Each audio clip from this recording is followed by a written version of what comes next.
وصليت فيها لعلي أنال النجاة بأرض المدينة. أقمنا الصلاة لعل الجباه تلامس موضع أقدام طه. مباركة كل أرض أتاها، فيا سعد روحي بترب المدينة. هنا والذي خلق العالمين، شفاء السقامير والعاشقين. جوار النبي سبى الروح فينا، وذاب الهوى في هواء المدينة. سلامي عليه سلام لروحي، جلاء الهموم شفاء الجروح. فإن عدت للبعد يا روح روحي، فأسمى معاني الهوى في المدينة.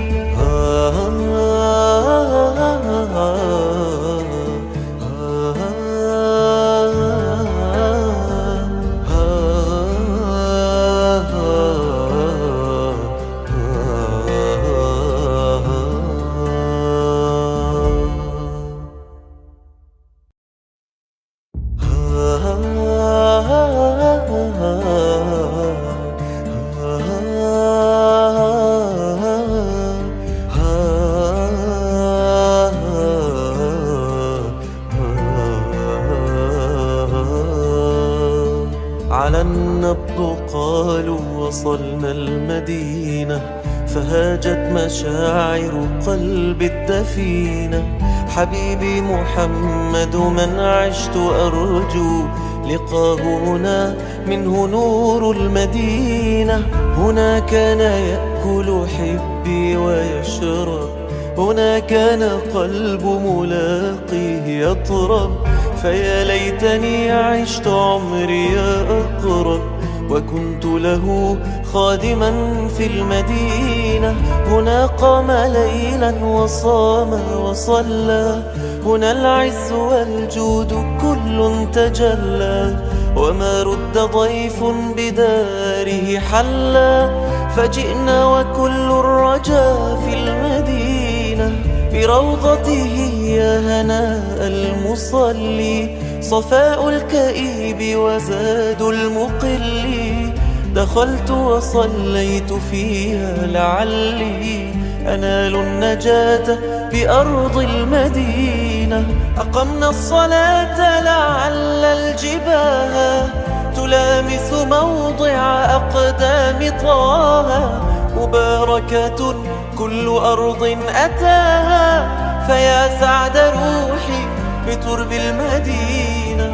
هنا والذي خلق العالمين، شفاء السقامير والعاشقين.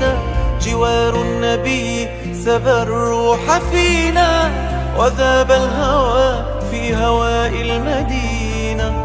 سلامي عليه سلام لروحي، جلاء الهموم شفاء الجروح.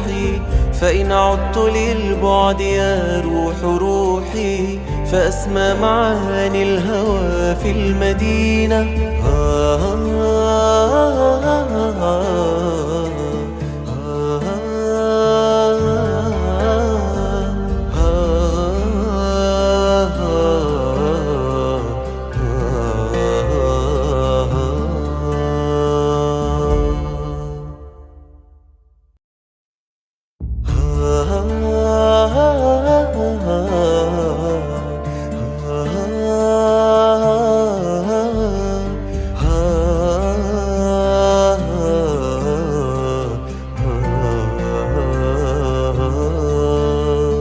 على النبض قالوا وصلنا المدينة، فهاجت مشاعر قلبي الدفينة. حبيبي محمد من عشت أرجو لقاه هنا، منه نور المدينة.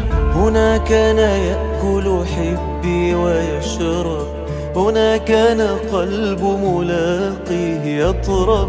فيا ليتني عشت عمري يا أقرب، وكنت له خادما في المدينة. هنا قام ليلا وصام وصلى، هنا العز والجود كل تجلى، وما رد ضيف بداره حلا. فجئنا وكل الرجا في المدينة، بروضته يا هناء المصلي، صفاء الكئيب وزاد المقل. دخلت وصليت فيها لعلي أنال النجاة بأرض المدينة. أقمنا الصلاة لعل الجباه تلامس موضع أقدام طه، مباركة كل أرض أتاها، فيا سعد روحي بترب المدينة. هنا والذي خلق العالمين، شفاء السقام والعاشقين. جوار النبي سبى الروح فينا، وذاب الهوى في هواء المدينة. سلامي عليه سلام لروحي، جلاء الهموم شفاء الجروح. فإن عدت للبعد يا روح روحي، فأسمى معاني الهوى في المدينة.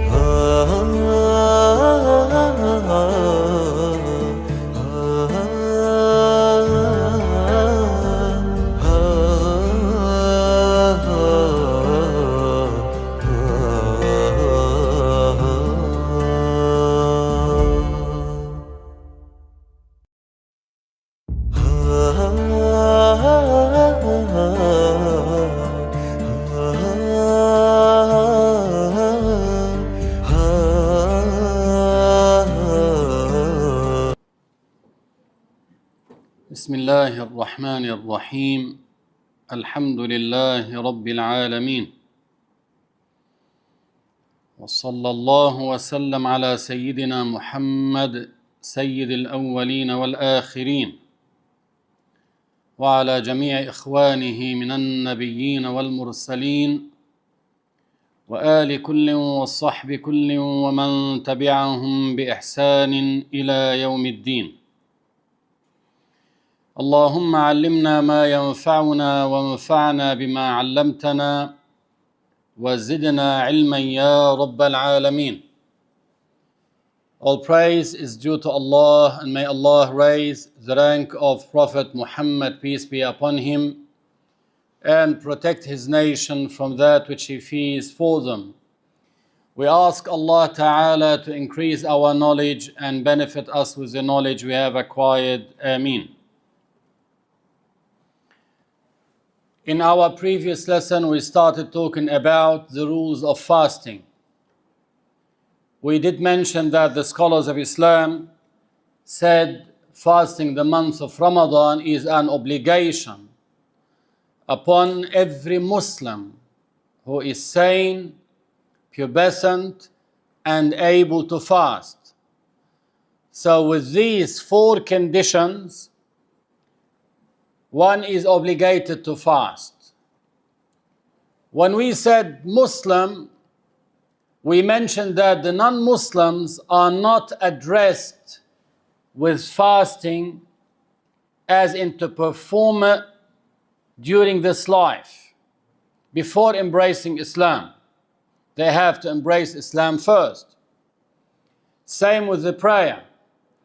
However, on the day of judgment in hellfire, they will be tortured for not embracing Islam and for not praying and fasting. Second is to be pubescent, meaning the child who is not pubescent is not obligated to fast. However, it's the obligation of the guardian to order him to fast after the completion of 7 lunar years, if his body can tolerate fasting. We also mentioned that there is no such a thing as fasting for half a day, as some people may do. Leave the child, observe the child. If he can tolerate fasting, leave him. But if you see that his face has changed, he's pale, he's unable to continue, then you let him break his fast.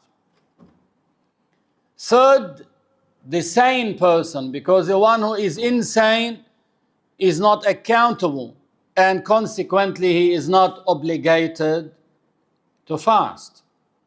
Fourth, to be able to fast. When we talk about the ability, we talk about two categories.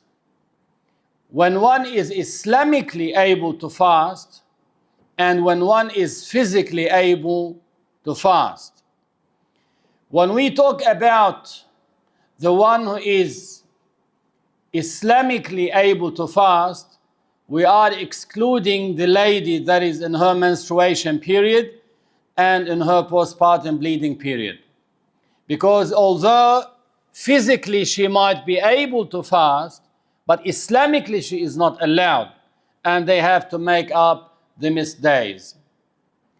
As for the physical ability, we talk about the sick ones, and we'll talk about this shortly, inshallah azza wa jal. Also, the scholars mention that it is permissible for the one who is traveling a traveling distance that allows one to shorten the prayer, the 4 rak'ahs, to 2, to break his fast. There is a distance that allows one to shorten the 4-cycle prayer to 2. When we say the 4-cycle prayer, we are excluding the Fajr prayer. 2 rak'ahs cannot be shortened. So even if someone is in a travel, he needs to pray Subh as 2 rak'ahs.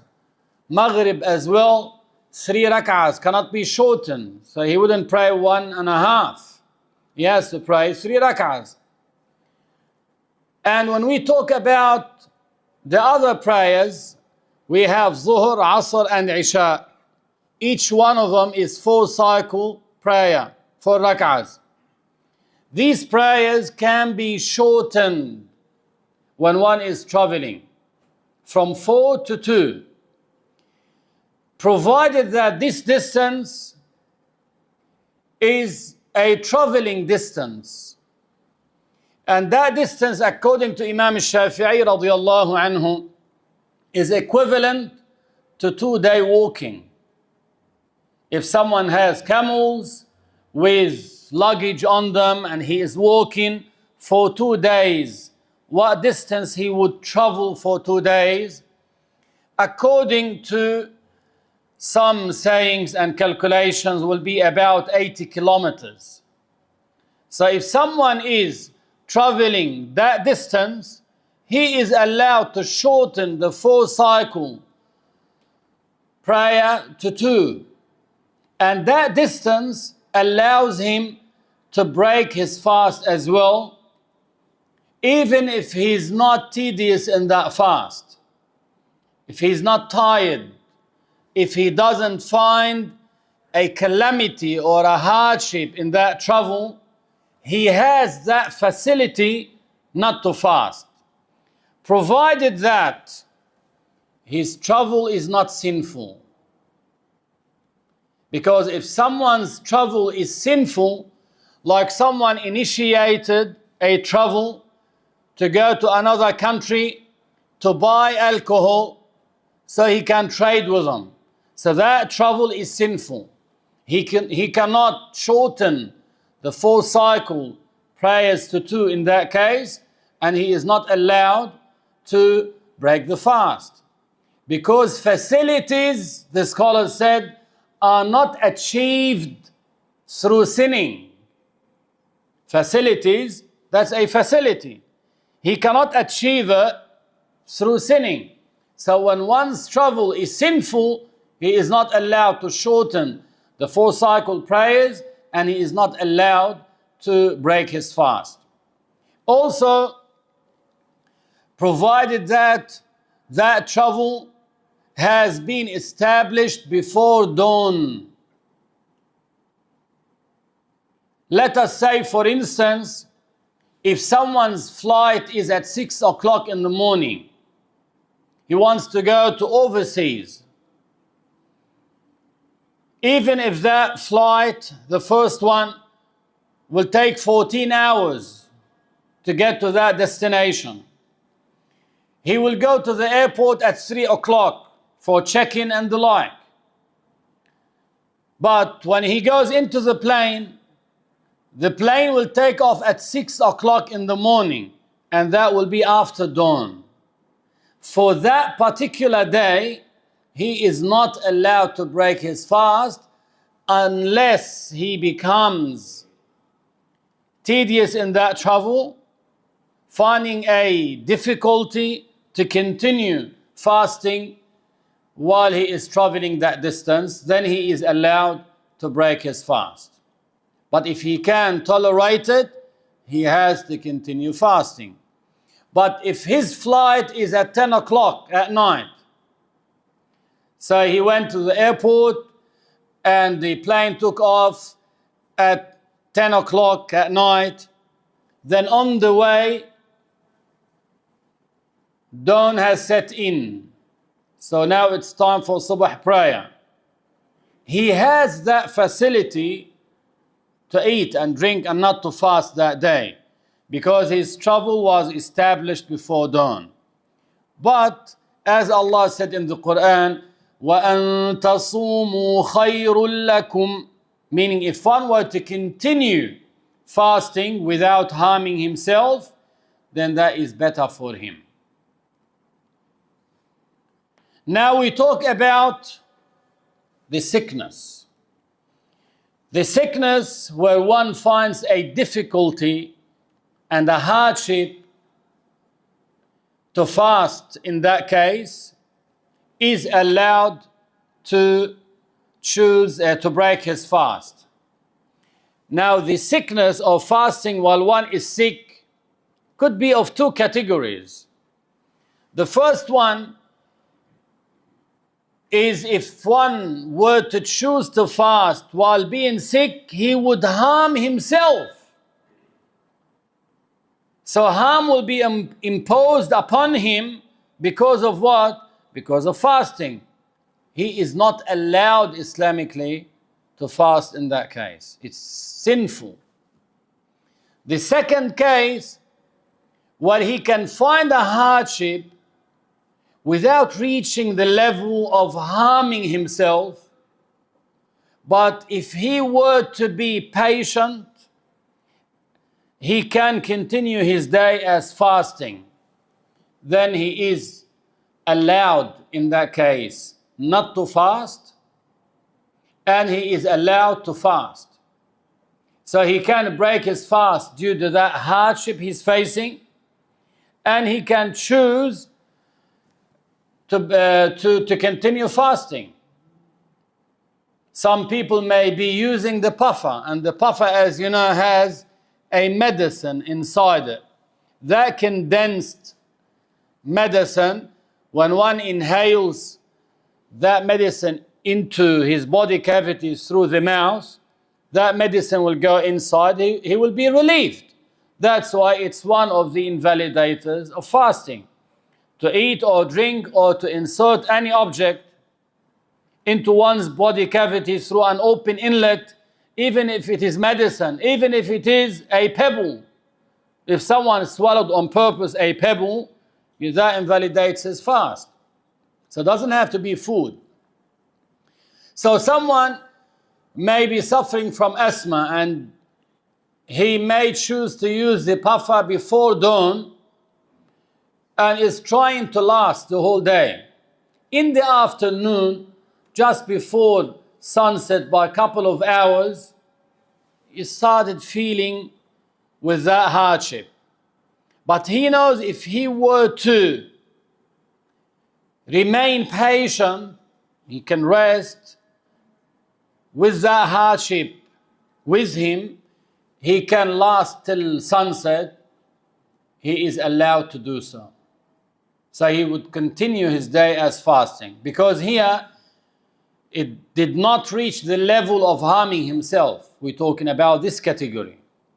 And because of that hardship that is too much on him, he is allowed to break his fast as well. Now, some people may ask a question. Someone works in formwork in the heat of the sun with concrete, very tough job, for instance, and usually he won't be able to fast during that day. We say to him, you need to look for another job. If he says, but I don't know any other job, that's the only job that I know, and that's my trade, we say to him, then you start your day as fasting. Then during the day, if you were to experience a hardship, where with that hardship you are unable to continue your fast, you are allowed to break your fast. So our religion is simple, but it's not an elastic band. You stretch it whenever you want, you release it whenever you want. It's not like this. You follow the rules. If you are sick, you have a reason. Islam does not ordain it as an obligation upon you to fast and you harm yourself. No. And in Islam, there is our protection, our safety. So whatever is harmful, we stay away from it. We stay away from it. The scholars said this case is similar to the one who is allowed to make tayammum instead of washing the organ that is affected with a sickness and the like. But if he were to wash it with water, he will cause damage to that organ or will prolong the cure period or would cause infection. Then he is allowed to do what? To make tayammum for that organ. Someone burned his hand, let us say, and he wants to make wudu.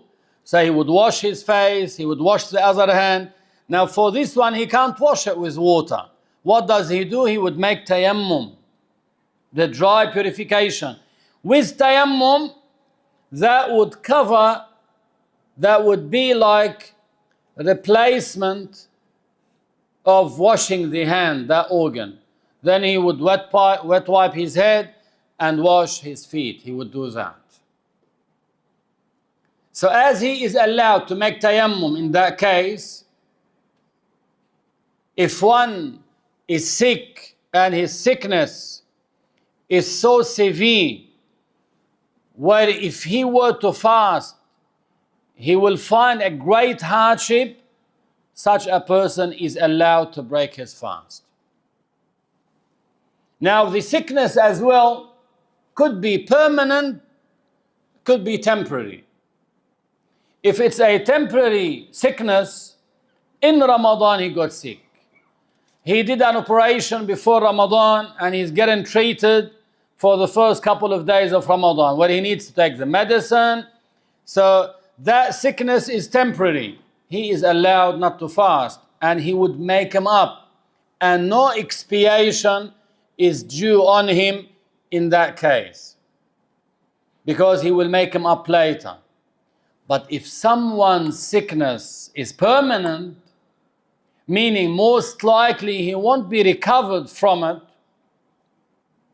the one who is paralyzed, and he got a stroke, now he's paralyzed, most likely he won't be recovered. So he's not able to fast now, and he's not able to make him up later. We say to that person, you pay an expiation. According to Imam El-Shafie radiallahu anhu, the expiation is an average hand-sized cup together, filled with the most common staple food of that region. So wheat in all countries is sufficient. In some countries, the most common staple food is rice. So he can pay rice. He can pay rice. In Indonesia, rice is the most common staple food of that region. So for each day he is unable to fast, he would look for a poor person, will give him the average hand-sized cup together filled with rice. So it will be about approximately half a kilogram. So he will give him for each day. He would pay that expiation either during the day he is not fasting or on the night before it. So the night before the day that he is not fasting in it, he would pay the expiation. Also, amongst the reasons for one not to fast is when there is a pregnant woman and a breastfeeding woman, that they fear harm could come on them because of fasting. They are allowed not to fast. That will be like the temporary sickness, and they need to make them up later. However, that fear for themselves, they might be harmed if they fast, has to be based either on previous experience. She was pregnant before, she tried to fast and she was unable. She might collapse, fall because of this. So she tried herself before. She knows now she is unable to fast.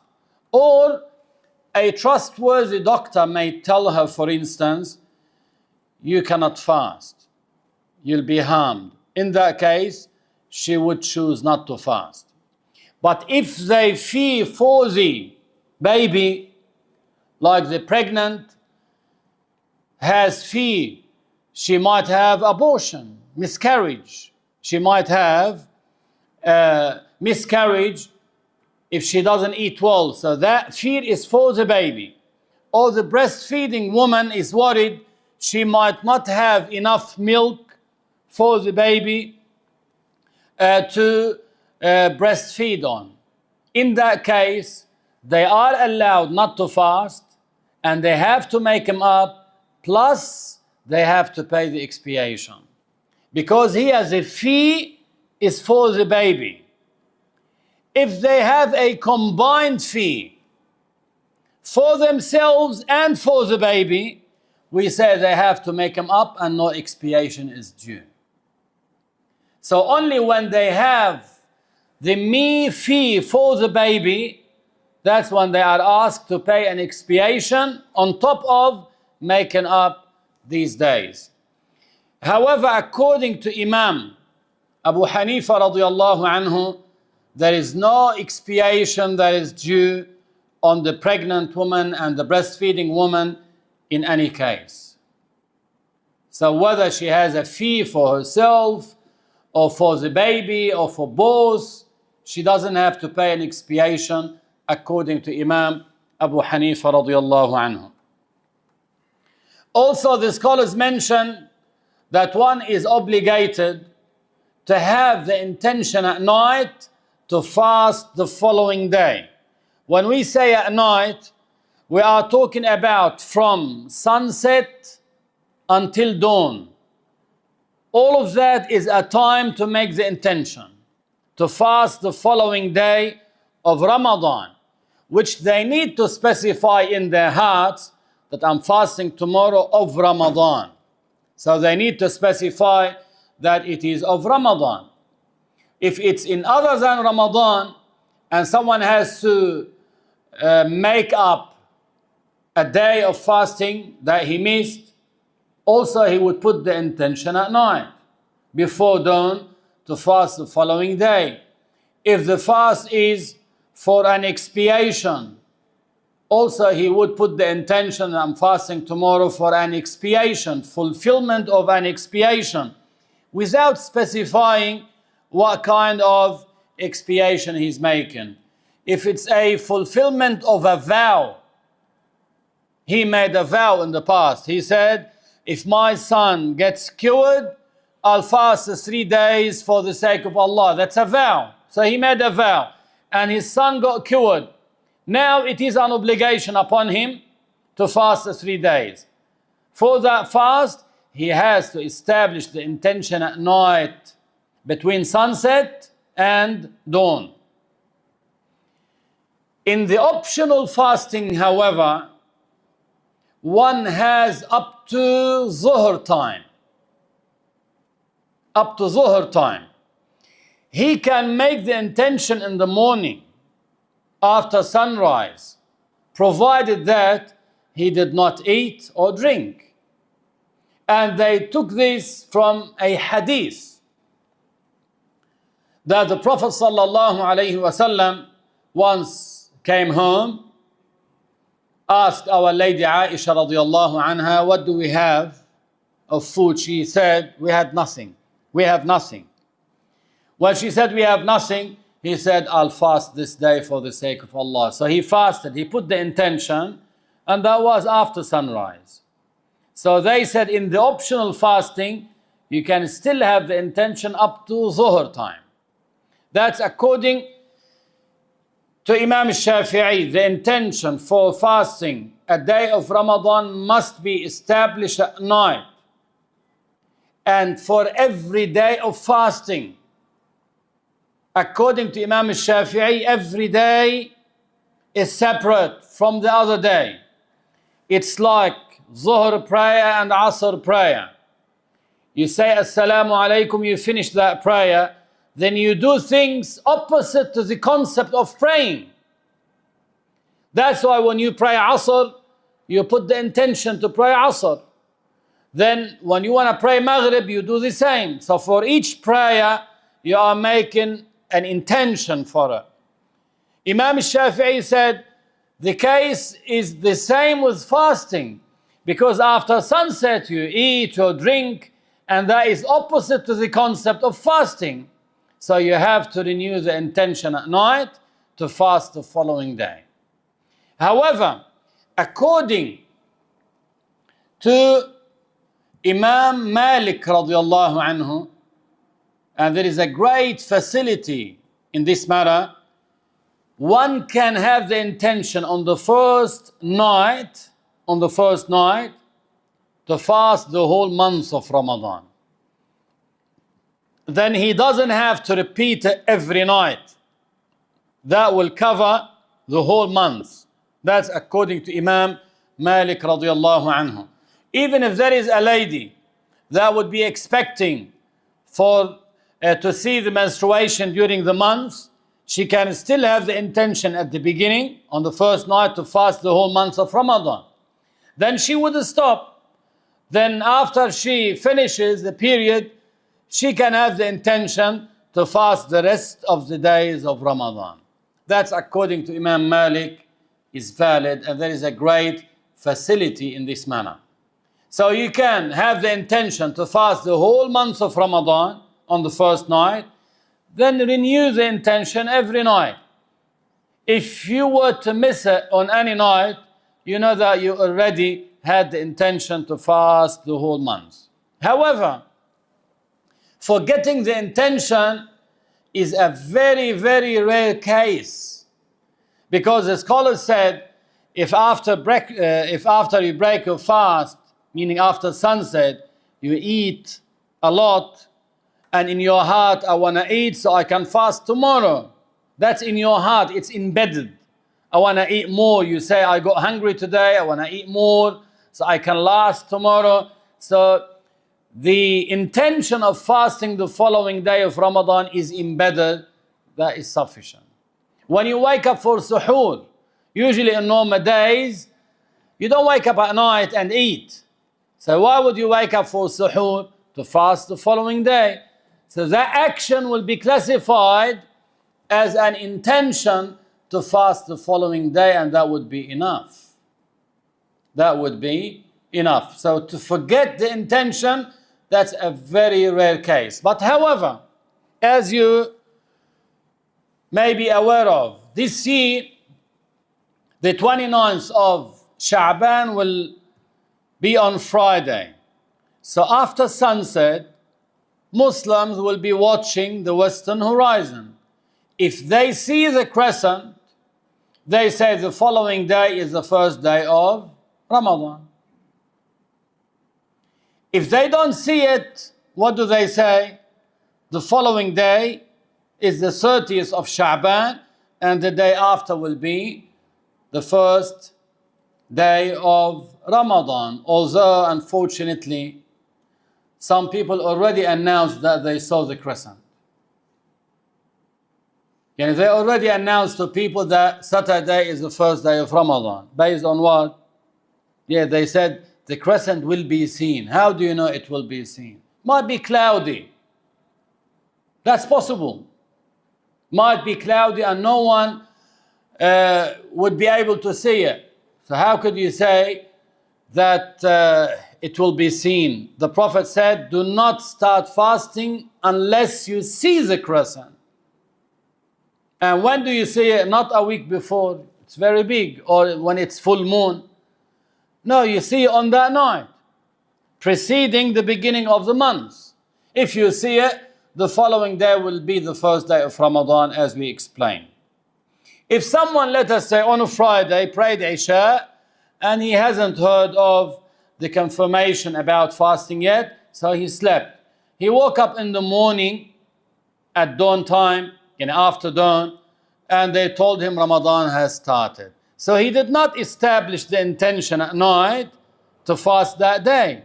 According to Imam El-Shafie radiallahu anhu, he needs to abstain from all the invalidators of fasting as if he's still fasting, but he has to make up that day. According to Imam Abu Hanifa radiallahu anhu, he can have the intention to fast that day of Ramadan, because according to Imam Abu Hanifa radiallahu anhu, the time for intending to fast the day of Ramadan goes up to Zuhr time, like the optional fast, only in Ramadan. Imam Abu Hanifa radiallahu anhu said, you can have the intention in the morning. So if you wake up in the morning on Saturday, for instance, and they tell you Ramadan has started, according to Imam Abu Hanifa, you can intend to fast that day. So that's the first integral, to have the intention at night for every day of fasting. The second is to abstain from the invalidators of fasting. One would abstain from having sexual intercourse during the day of fasting, because that invalidates one's fast. And what we are going to mention, keep in mind, we are talking about doing this deliberately, meaning while remembering one is fasting, so he wasn't forgetting about it, and also he was not coerced to do this, obliged, forced to do this, and third, he was not like a new convert or someone who lived away from those who are knowledgeable about the rules of fasting, so he never heard of them, that such and such invalidates one's fast. Let us say, for instance, someone converted to Islam a couple of days, and he heard about fasting, he said, yes, I'll fast. And the one that told him, he said to him, you cannot eat and drink from dawn till sunset. He said, I'll do it. But on that day, during the day, he had sexual intercourse with his wife. But he's unaware of the judgment. He doesn't know that this is sinful to be done during the day of fasting. We say his fast is still valid. So we don't ask of him to make up that day because he is unaware of the judgment. Someone woke up in the morning after dawn, but he forgot that he is in Ramadan and he's fasting. And he had sexual intercourse with his wife. Also, in that case, his fast remains valid. But the one who deliberately, meaning while remembering his fasting, invalidates his fast, invalidates the fast by having sexual intercourse with his wife, such as he was with his wife just before dawn, and he started this, and dawn sets in, and he continues. That means he invalidated that day with sexual intercourse. He commits a major sin. A major sin. That's number one. He has to make it up. He would abstain for the whole day. That's for the status of the month, as of respecting the status of the month. So he wouldn't eat and drink during the day. So he has to make it up, and he needs to pay an expiation. That expiation is not a mud. Rather, this one is a severe one. He would free a Muslim slave. If unable, he has to fast 2 consecutive lunar months. If, even for a reason, he breaks the fast on any day, let us say day 58, he got sick, so he broke his fast, he has to start all over again. Another 2 consecutive lunar months. If unable, then he would feed 60 poor Muslims, each one of them a mud. At the time of the Prophet sallallahu alaihi wasallam, someone came to the Prophet, Ya Habibi, Ya Rasulullah. You know how patient he was with people. Someone came to the Prophet and said to him, O Messenger of Allah, I'm ruined. And the Prophet sallallahu alaihi wasallam said, what did you do? He said, I slept with my wife and I was fasting. The Prophet sallallahu alaihi wasallam said to him, free a Muslim slave. He said, I don't have. The Prophet said, fast 2 consecutive lunar months. He said, I'm unable to, I can't. Then the Prophet sallallahu alaihi wasallam said, feed 60 poor Muslims. He said, I don't have. He's very poor. Then the Prophet sallallahu alaihi wasallam brought a container with dates in it, and he gave them to him, and he said, take them and donate them to some poor people. That person said to the Prophet, is there any poor person, or is there any person who is more poor than me in Medina? Meaning, I'm the most poor in Medina. The Prophet sallallahu alaihi wasallam laughed. When we say laughed, he smiled, until his teeth sallallahu alaihi wasallam were seen, and he said to him, take him to your family. Because he's unable to do any of these matters pertaining to that expiation. So, having sexual intercourse during the day of fasting invalidates one's fast.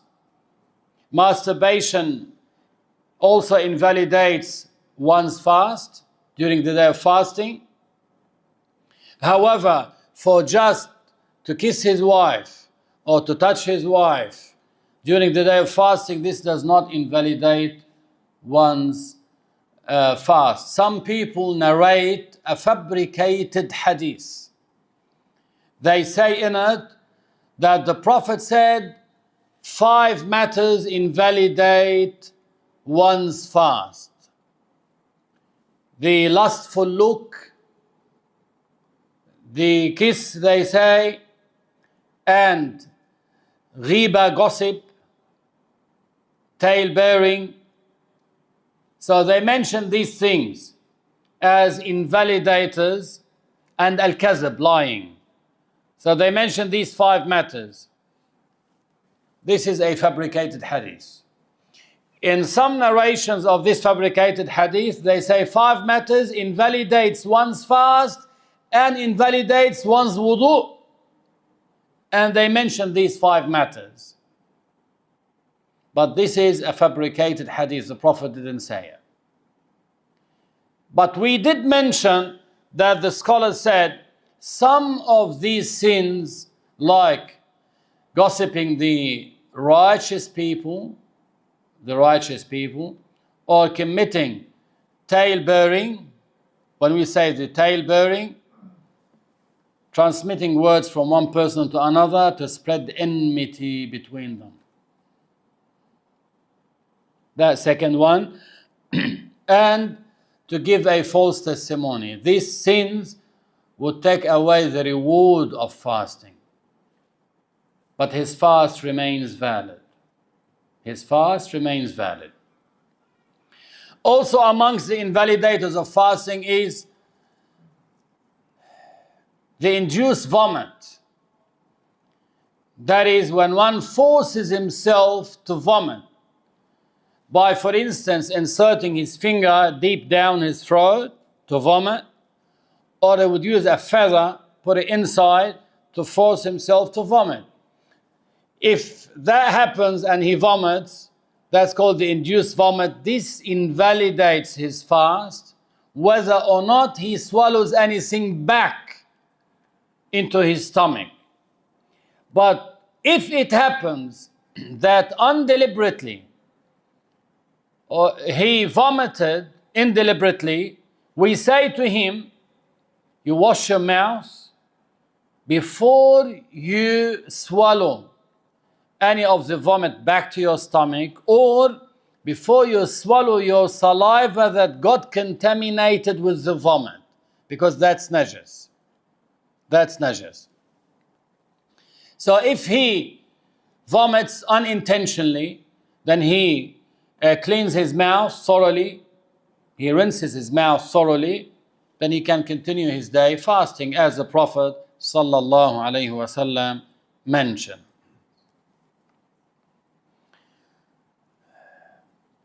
As for the phlegm that comes out of the chest, to the throat, to the mouth, Imam El-Shafie radiallahu anhu talked about it. He said, if it passes the exit of letter Ha, that's the middle of the throat, that means you can spit it out. If you choose to swallow it on purpose, then your fast is invalidated. That's according to Imam Al-Shafii. According to Imam Malik and Abu Hanifa radiallahu anhuma, and that's a great facility for people, especially those who are inflicted with it, if that phlegm goes up to the mouth, then one swallows it, his fast remains valid. Because some people, when they fast, they suffer from this. They have that phlegm coming out during the day, so if they swallow it, according to Imam Malik and Abu Hanifa, the fast remains valid and the prayer remains valid. So if it happens in the prayer and someone swallows that phlegm back, his prayer remains valid according to them. Also, one has to abstain from committing apostasy, blasphemy, during the day of fasting, as in any other day. But committing blasphemy during the day of fasting invalidates one's fast. Even if one were to come back to Islam immediately by uttering the two testifications of faith, he has to abstain from all the invalidators of fasting for the rest of the day as if he's still fasting, and he has to make up that day. And immediately to make it up, that means after the day of Eid. Because he can't fast the day of Eid, the following day he has to fast it as a makeup. Also, one needs to abstain from inserting into his body cavity any substance from an open inlet. The scholars talk about the open inlets, the mouth, the nose, the private parts. These are open inlets. The E, some scholars said it's an open inlet and some said it's not. So if someone put medicine like eardrops and he felt the taste in his throat, according to some scholars, that invalidated his fast. But what one takes into his mouth and swallows it, or his nose inside, that invalidates one's fast. And also, like the suppositories, if someone is sick, they give him something to put in the private part, so he would push that medicine inside, that invalidates one's fast. Because it went into his body cavity through what? Through an open inlet. The eye is not an open inlet. So the eye drops do not invalidate one's fast. It's not an open inlet. The skin pores are not classified as open inlets.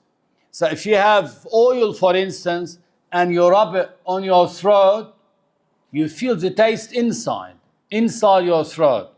How did that oil, let us say, go inside? Through the skin pores, but that's not an open inlet.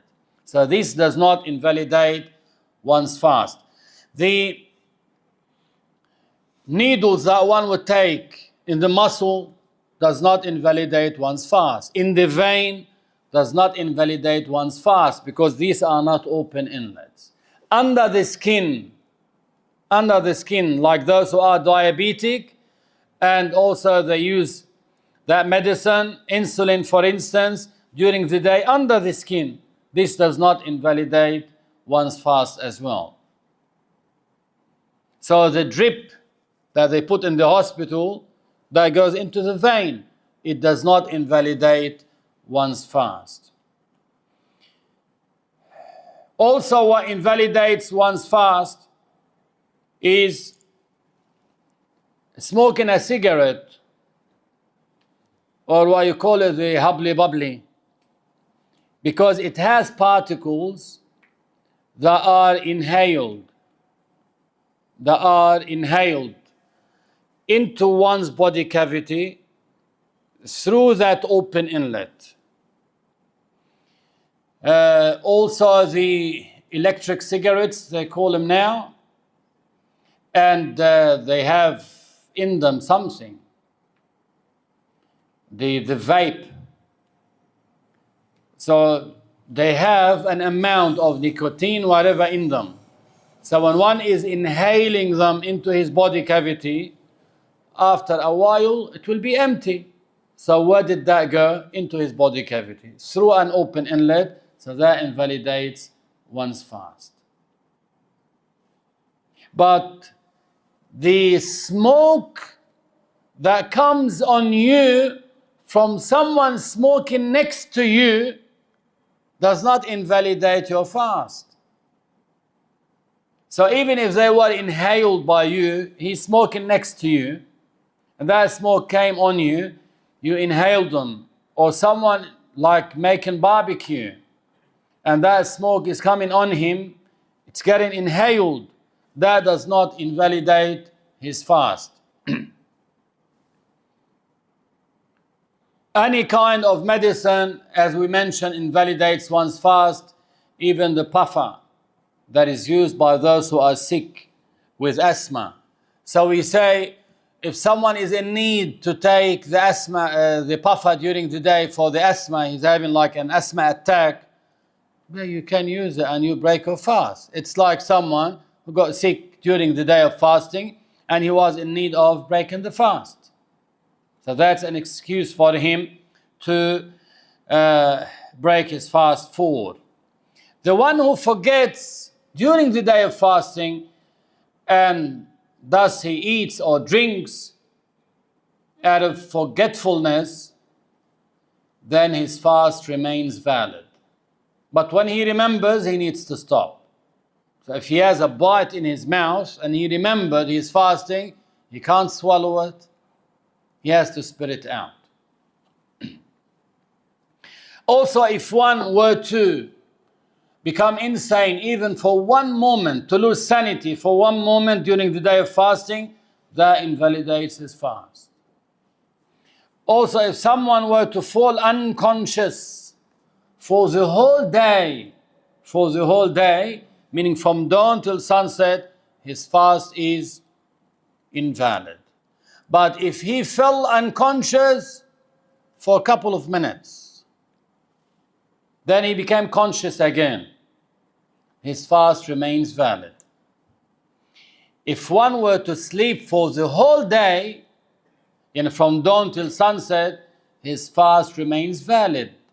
But of course, he's missing out a great deal of rewards. In some countries, that's in Europe, in the past years, they were fasting 21 hours. So 21 hours was a day for them. 3 hours only night.